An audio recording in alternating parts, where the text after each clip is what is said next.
Sahabat setia Gowor yang dikasihi Tuhan, Shalom. Hari ini adalah Sabtu 1 November 2025. Kita memasuki bulan November, bulan penuh syukur, bulan penuh berkat untuk kita semua.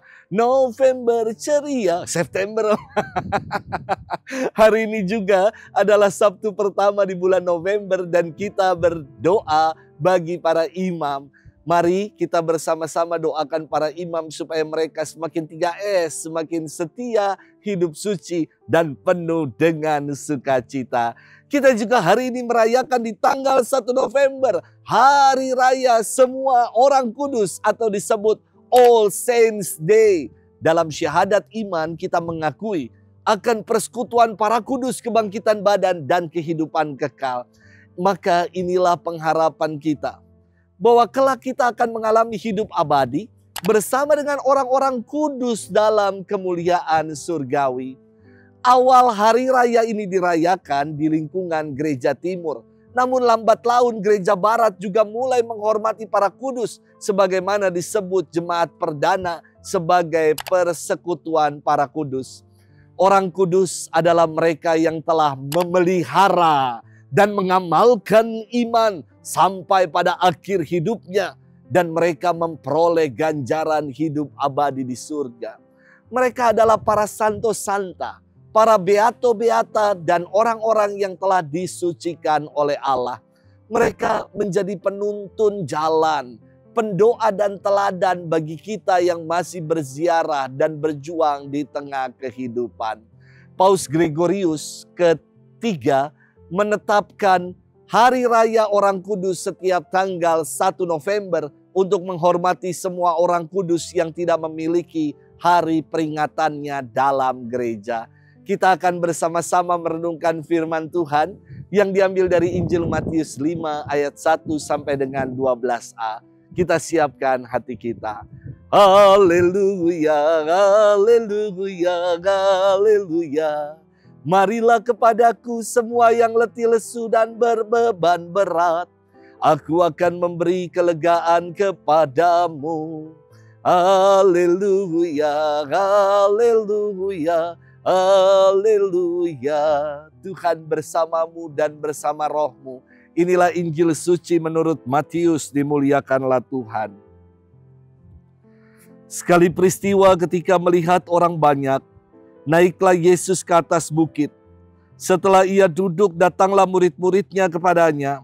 Lalu Yesus pun mulai berbicara dan mengajar mereka, katanya, "Berbahagialah orang yang miskin di hadapan Allah, karena merekalah yang mempunyai kerajaan surga. Berbahagialah orang yang berduka cita, karena mereka akan dihibur. Berbahagialah orang yang lemah lembut, karena mereka akan memiliki bumi. Berbahagialah orang yang lapar dan haus akan kebenaran, karena mereka akan dipuaskan. Berbahagialah orang yang murah hati, karena mereka akan beroleh kemurahan. Berbahagialah orang yang suci hatinya, karena mereka akan melihat Allah. Berbahagialah orang yang membawa damai, karena mereka akan disebut anak-anak Allah. Berbahagialah orang yang dianiaya demi kebenaran, karena merekalah yang punya kerajaan surga. Berbahagialah kamu jika karena aku kamu dicela dan dianiaya, dan kepadamu difitnahkan segala yang jahat. Bersukacitalah dan bergembiralah, sebab besarlah upamu di surga." Demikianlah sabda Tuhan. Terpujilah Kristus.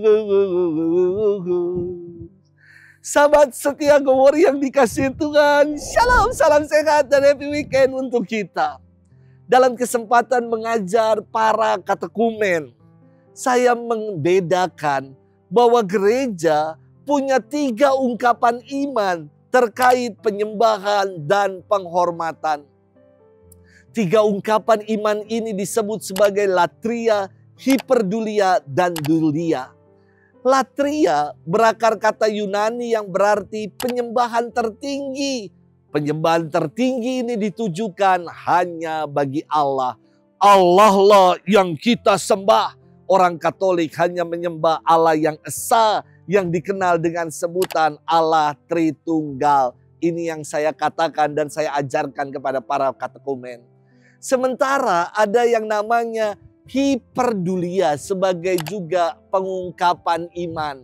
Hiperdulia dari kata Yunani hyper artinya melebihi. Dan doulia artinya penghormatan. Hiperdulia artinya penghormatan yang lebih. Dan di dalam gereja Katolik dimaksudkan memberikan penghormatan yang lebih itu kepada Bunda Maria sebagai Bunda Tuhan, Bunda Gereja yang telah melahirkan Juru Selamat. Kata dulia yang berarti penghormatan, tadi ya ada latria, hiperdulia, dan dulia. Dulia itu penghormatan ditujukan untuk menghormati semua orang kudus. Penghormatan kepada para santo santa, kepada mereka beato beata, kepada mereka yang telah menerima mahkota surgawi.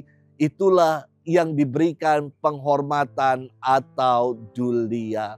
Sahabat setia Glory yang dikasihi Tuhan, bulan Rosario kemarin telah kita tutup dengan memberikan penghormatan lebih atau hiperdulia kepada Bunda Maria. Kini hari ini kita menghormati para kudus yang telah mengalami mahkota surgawi, mahkota kemuliaan. Maka penghormatan itu kita sebut sebagai dulia, dan hari ini kita rayakan di setiap tanggal 1 November. Bacaan hari ini merupakan sabda bahagia yang disampaikan oleh Yesus. Sabda bahagia merupakan panggilan untuk kita untuk hidup secara berbeda. Untuk hidup dalam nilai-nilai Injil, bukan nilai-nilai dunia. Sabda ini mengingatkan bahwa kebahagiaan sejati bukanlah tentang pencapaian hal-hal material atau kesenangan duniawi, tetapi tentang relasi kita yang mendalam dengan Allah dan sikap hati yang mencerminkan kasih Tuhan kepada sesama. Maka meskipun miskin, berduka cita, dianiaya, orang bisa tetap bahagia karena Allah sendiri yang akan menjadi penghibur. Allah sendiri yang akan memberikan pengharapan dan kekuatan buat kita. Di akhir firman Yesus bersabda, bersukacitalah dan bergembiralah, sebab besarlah upamu di surga. Sahabat setia Gowor yang dikasihi Tuhan, Gaudete et Exsultate menjadi sebuah ensiklik. Gaudete, bergembiralah dan bersukacitalah. Bapak Paus Fransiskus mengajak kita untuk tidak takut menjadi orang kudus. Ada yang salah tangkap kalau menjadi kudus artinya dengan tidak punya dosa, dengan kata-katanya yang selalu santun, selalu saleh. Kudus bukan sekedar kata-kata. Menjadi kudus itu dari kata Latin sanctitas, artinya dipisahkan dari dunia untuk mengarahkan diri sepenuhnya pada Allah. Pribadi yang terarah pada Allah adalah pribadi yang bahagia. Sebagaimana bacaan Injil yang kita renungkan hari ini. Maka mari kita bertanya, sudahkah dalam hidup ini kita mau mengarahkan diri kita sepenuhnya pada Allah? Kita mau mengandalkan Allah.